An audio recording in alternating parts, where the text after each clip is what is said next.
Now, the urgency for international agreement on Syria is underlined by the growing daily violence there. As Maria Finoshna reports, even the youngest in the country are being dragged into the conflict. A place for these kids, boys and girls, is at the playground. But someone dressed them in a military uniform, hung them with real guns, taught them what to say and put in front of camera.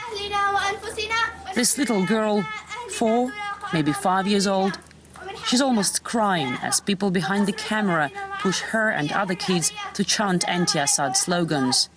Out of 19 kids, half remain silent. This footage is just one in a series of clips posted online, showing the ugly face of war unfolding in the country. Recent UN report says both sides in the Syrian conflict, the rebels from the Free Syrian Army and the government, are using children in their fight. We can see children among pro-Assad demonstrators. 4-year-old Rayyan is praising his motherland. And this is a microphone the kid's carrying, not a Kalashnikov.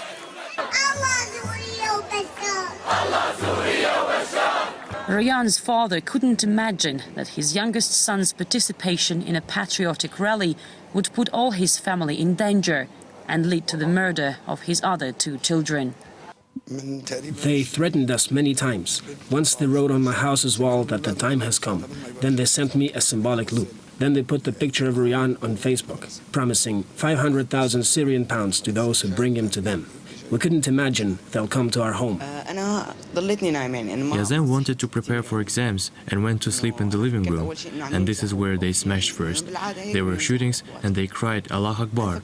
I hid under the bed.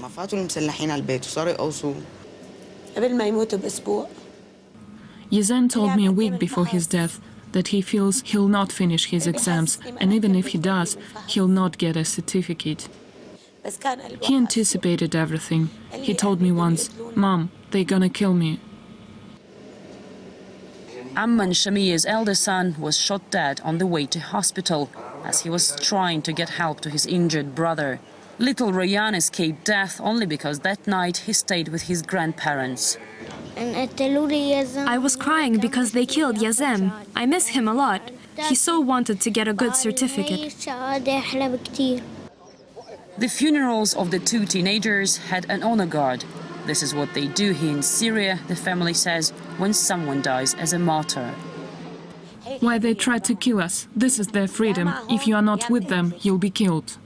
They wanted to kill us all, like Hula, and then say this is the government. We will not lose anything. That's enough. We lost a lot, not ready to lose anymore. Yaman has 3 more brothers left. He has something to lose. In this cemetery, we found at least 8 fresh graves, small ones. Vulnerable kids are becoming victims of grown-up games. In this conflict, they've been used as human shields, they've been forced to take up arms, and they've been killed for a purpose they barely understand. And no one can say for sure how many more will die until a way is found to stop the violence. Maria Finoshna, RT, reporting from Syria.